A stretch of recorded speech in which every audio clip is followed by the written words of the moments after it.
बिस्मिल्लाहिर्रहमानिर्रहीम। अस्सलाम वालेकुम रहमतुल्लाहि व बरकातुहू। नाज़रीन नकीम हाफिज़ मोहम्मद वैस वासी आपकी खिदमत में हाज़िर हूँ। उम्मीद करता हूँ तमाम अहबाब खैर वाफियत से होंगे। दोस्तों, आज मैं बात कर रहा हूँ दिमागी कमज़ोरी के हवाले से। जिन दोस्तों को दिमाग की कमज़ोरी का मसला रहता है, याददाश्त में कमी है, उनके लिए और ख़ास तौर पे स्टूडेंट हज़रात, हमारे जो तालिब इल्म बच्चे हैं, स्कूलों में कॉलेजों में पढ़ने वाले, मदरसों के तालिब इल्म जो बच्चे हैं, उनके लिए बहुत अच्छा और बड़ा ज़बरदस्त टोटका है, पूरा नुस्खा है ये। तो आप नोट फरमा लें। उसके बाद मैं आपको इसका इस्तेमाल का तरीका भी बताता हूँ। आप इस तरह करें, मगज़ बादाम 50 ग्राम ले लें, खशखाश 50 ग्राम ले लें। अच्छा, इसको आपने ये करना है कि इसमें अक्सर औक़ात ना मट्टी होती है, इसको आप धो कर साफ़ करें और इसको सुखा लें।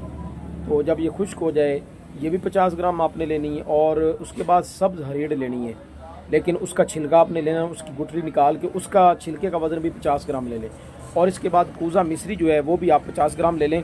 इन चारों चीज़ों को 50-50 ग्राम लेके इनको अच्छी तरीके से आप कूट पीस कर इनका पाउडर बना लें, सफ़ूफ बिल्कुल बारीक कर लें।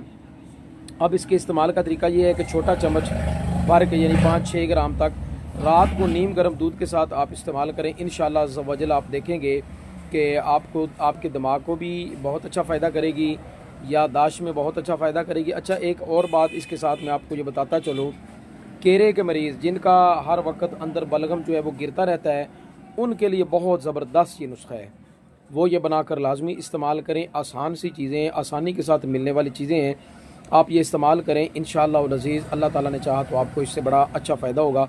दुआओं की दरख्वास्त है। अस्सलाम वालेकुम रहमतुल्लाहि व बरकातुहू।